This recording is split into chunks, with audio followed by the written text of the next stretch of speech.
Hey, I'm Tron, and this is Word, the chapter a day Bible video plan. Let's go through the 23 verses in Genesis chapter 40. Pharaoh's baker and cupbearer are both in hot water and end up in the palace guard prison where Joseph is staying. After all appearances, Joseph is doing so well at this moment that he gets the special privilege of looking after these treasured guests under the director of Potiphar. It is a lengthy stay, and one night both men have vivid dreams and wake up upset. Joseph asks them what is the matter, and they respond in verse 8. And they replied, "We both had dreams last night, but no one can tell us what they mean." "Interpreting dreams is God's business," Joseph replied. "Go ahead and tell me your dreams." Notice how Joseph gives all the credit to God and takes none for himself. He's just the instrument that the Lord uses. The cupbearer goes first and expands on what he experienced as he was sleeping. It is very much associated with his line of work. A grapevine produced 3 budding branches that each developed into clusters of grapes that the cupbearer squeezed into Pharaoh's chalice and put it in the ruler's hand. Joseph gives the cupbearer the news in verse 12 and 13.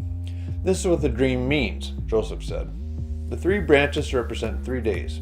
Within 3 days, Pharaoh will lift you up and restore you to your position as his chief cupbearer." Joseph asks the man to keep it in mind once this happens, so he can get Joseph out of prison, pleading his innocence. The baker, now hopeful, tells Joseph his own night vision. He had 3 baskets of pastries balanced on his head that birds came and pecked away until the treats were gone.